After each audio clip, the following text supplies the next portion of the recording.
Opa, tudo bem? Eu sou o Luiz Camargo e seja muito bem-vindo.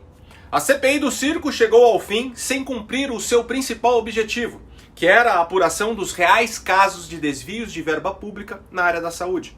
A comissão não trouxe à luz os 48 milhões de reais desviados na compra de respiradores que jamais foram entregues pelo consórcio Nordeste. Acobertou e deixou de interrogar os verdadeiros bandidos e corruptos que se aproveitaram da pandemia. Mas foi pródiga em perseguir inocentes na tentativa de minar a popularidade do presidente da República. O fato é que enquanto o Senado desperdiçou tempo e verba pública com investigações inúteis, com sessões recheadas de perguntas desrespeitosas e tendenciosas, que geraram depoimentos prolixos que levaram nada a lugar algum, PECs importantes, como a da prisão após condenação em segunda instância, a do fim do foro privilegiado e a da alteração da forma de escolha dos ministros do STF, permaneceram engavetadas. E esse é o retrato exato da nossa política. Vagabundos tentando se promover através de um espetáculo grotesco, financiado com o nosso dinheiro, enquanto os projetos fundamentais para o avanço do país criam pó em alguma gaveta. Mas enfim, da mesma forma que a CPI não investigou os casos reais de corrupção, ela também não cumpriu o objetivo do G7, de minar a popularidade do presidente. Muito pelo contrário, Bolsonaro saiu fortalecido. Porém, o que realmente me preocupa é que a CPI, além de criminalizar de vez o tratamento precoce, agora, com a ajuda do Ministério Público de São Paulo, pode colocar um fim na autonomia médica. Bom, por conta das denúncias contra a Prevent Senior que foram levantadas pela comissão, o MP paulista quer impor à operadora de saúde um termo de ajustamento de conduta em que, na prática, os promotores tomam o lugar dos médicos na definição do tratamento para pacientes de Covid. O primeiro item do termo obriga a operadora de saúde a não entregar, distribuir, enviar, promover, prescrever ou receitar onerosa ou gratuitamente os medicamentos do denominado kit Covid aos seus pacientes, sejam esses sintomáticos, assintomáticos ou ainda testados ou não testados para Covid-19. E o kit Covid inclui cloroquina, hidroxicloroquina, flutamida, azitromicina, ivermectina, nitazoxanida, zinco, corticoides, vitaminas, anticoagulantes, entre outros medicamentos que não possuem a tal da comprovação científica. Diante disso, a primeira coisa que precisamos entender é que existe uma diferença abissal entre um tratamento ser considerado ineficaz e um tratamento ter sua eficácia não comprovada. Os medicamentos usados no tratamento precoce ou imediato da Covid-19 não possuem a comprovação científica de eficácia, mas isso não significa que são ineficazes de fato. Ainda não está estabelecido na literatura médica de forma clara que a ivermectina, que a hidroxicloroquina ou que a nitazoxanida, por exemplo, não possuem ação contra o vírus chinês. Ao redor do mundo há trabalhos seríssimos para ambos os lados, tanto mostrando eficácia quanto ineficácia. E isso é do conhecimento da comunidade científica, inclusive daqueles que enchem a boca para falar que ainda não existe tratamento para a Covid. A grande verdade é que a humanidade chegou até aqui se utilizando de medidas não comprovadas cientificamente para cuidar da saúde. Acho que todo mundo já tomou um chazinho de boldo para combater uma má digestão. A atuação do boldo na melhora da sua digestão não possui comprovação científica. E não possui porque, para se obter essa comprovação, o processo é longo, é caro e extremamente criterioso. Sendo assim, a comunidade científica não perderia seu tempo e nem gastaria rios de dinheiro para comprovar a eficácia do chazinho de boldo da sua avó. Médicos mais ortodoxos jamais receitariam um chá de boldo após as refeições para ajudar no processo digestivo, pois existem drogas específicas para isso. Drogas que, diferente do boldo, passaram por todo o processo científico e tiveram sua eficácia comprovada. Aí você pode se questionar, por que então essas drogas passaram por esse longo, caro e extremamente criterioso processo e o boldo não?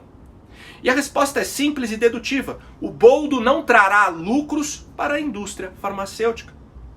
Bom, mas apesar de não ter comprovação científica, ninguém, nem os médicos duvidam da sua eficácia em promover um bem-estar para o indivíduo que abusou na feijoada.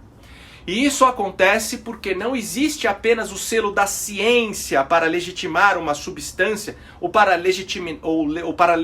legitimar determinado costume. Existe a comprovação empírica ou a legitimidade popular. Eu tomei o chá daquela erva e funcionou para mim, você tomou e funcionou para você e pronto, não precisa de mais nada. Eu, quando estou com uma crise de sinusite, eu faço um extrato de manjericão e pingo em cada narina. Receita da minha mãe, que para mim funciona, que é uma beleza. Um outro exemplo, esse um pouco mais polêmico, é o da homeopatia. Médicos mais ortodoxos dizem que os efeitos da homeopatia são completamente psicológicos. Já outros discordam dessa opinião e acreditam na sua eficácia. O fato é que não existe também um consenso na comunidade científica. Eu particularmente não tenho opinião formada, mas confesso aí que eu não boto muita fé em tratar algum problema tomando aquelas bolinhas ou gotinhas da homeopatia. Por outro lado, existem relatos de pessoas que já passaram por todo tipo de tratamento tradicional para curar alguma enfermidade crônica, mas só obtiveram um resultado efetivo quando optaram pelos tratamentos homeopáticos. Segundo o dicionário, ciência significa o seguinte, abre aspas, corpo de conhecimentos sistematizados, adquiridos via observação, identificação, pesquisa e explicação de determinadas categorias de fenômenos e fatos e formulados metódica e racionalmente ao longo do tempo. Fecha aspas. Ou seja, essa definição de ciência não pode ser aplicada à pandemia da peste chinesa, visto que não houve o tempo necessário para que o conhecimento profundo fosse adquirido de forma metódica e racional. Tudo que foi feito até agora para combater a pandemia não possui a tal da comprovação científica. O isolamento social e o lockdown são medidas completamente controversas. Até mesmo a forma que o vírus surgiu é controversa.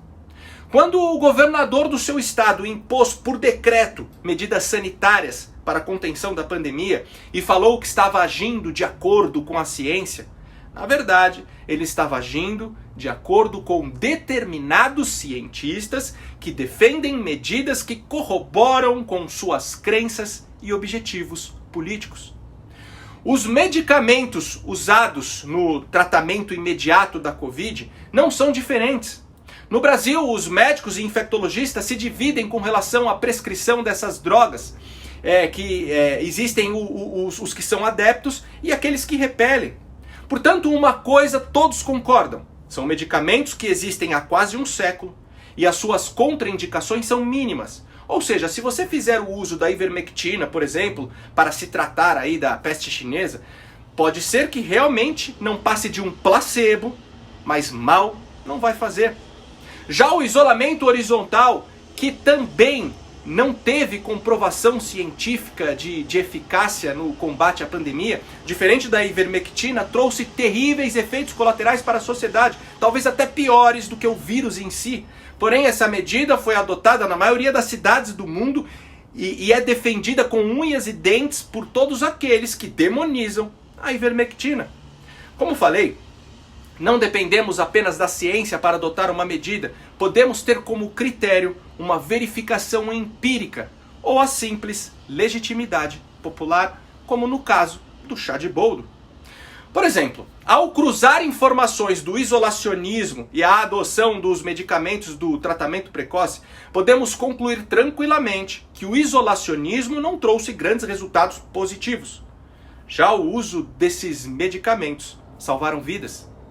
Se receitar cloroquina é um crime, todo profissional que atua com homeopatia, fitoterapia, acupuntura, reiki, florais de Bach e tantos outros tratamentos sem a tal da comprovação científica, também deveriam ser criminalizados. O que significa que a pretensão dos procuradores do MP de São Paulo em determinar como os médicos da Prevent Senior deverão tratar os pacientes com suspeita ou confirmação de Covid, proibindo a prescrição dos medicamentos do tratamento precoce, mas não oferecendo aí nenhuma outra alternativa, é uma violação grotesca e sem precedentes, não só contra a autonomia médica, como contra a própria medicina. O médico tem de tratar seu paciente dentro daquilo que ele julga que seja o melhor para ele, ainda mais quando no caso aí de uma doença que não tem 2 anos. Uma doença que a ciência ainda não deu todas as respostas. É por casos como esse que eu preferi nem opinar sobre a PEC 5/21, que tinha aí o objetivo de mudar a composição do Conselho Nacional do Ministério Público e que ontem o Congresso derrubou. Os críticos do texto afirmavam que, se aprovada, acabaria com a independência do MP. E eu concordo, eu também era contra a aprovação da PEC. Só que será mesmo que o MP é independente?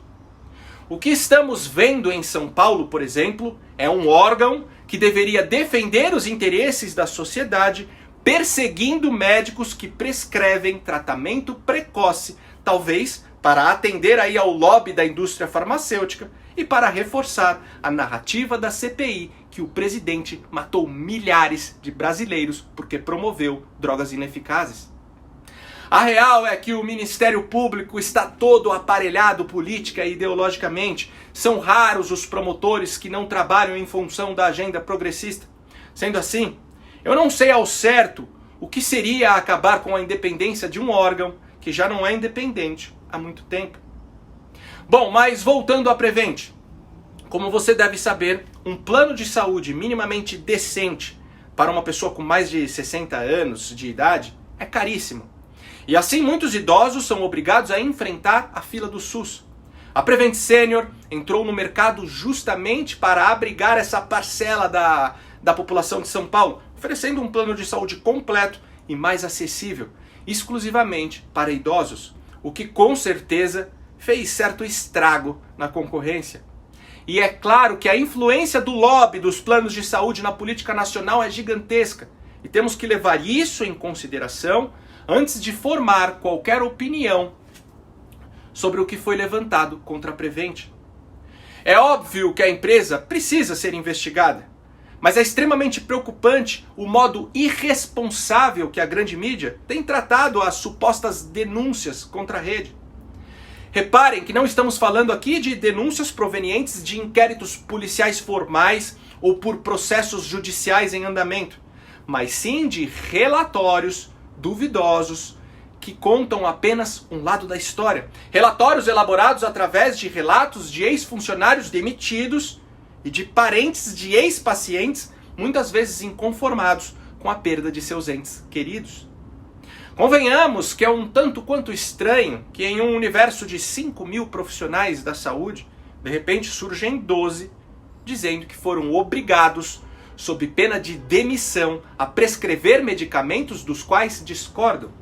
Ou seja, estamos falando de médicos que, por medo de demissão, aceitaram prescrever medicamentos contra suas consciências.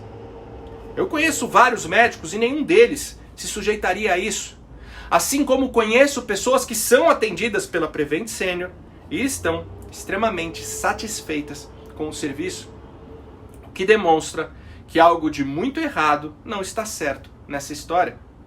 Mas resumindo, para cumprir objetivos especificamente eleitoreiros, a CPI do circo, comandada por notórios canalhas do Senado Federal, pode deixar como único legado o fim da autonomia médica no Brasil, obrigando assim os profissionais da saúde a tratarem a Covid com o velho protocolo Mandetta. Ou seja, se você for infectado e procurar um hospital, seja público ou privado, o médico te mandará para casa com uma receita de dipirona e dirá para você retornar apenas quando estiver com um urubu pousado no seu ombro. Pois é assim que os burocratas que nunca leram um livro de virologia ou infectologia determinaram que você deve ser tratado. Pessoal, por hoje é isso aí. Curte e compartilha ao máximo esse vídeo. Deixa aqui nos comentários a sua opinião ou deixa só um alô mesmo, pois isso ajuda demais na nossa relevância.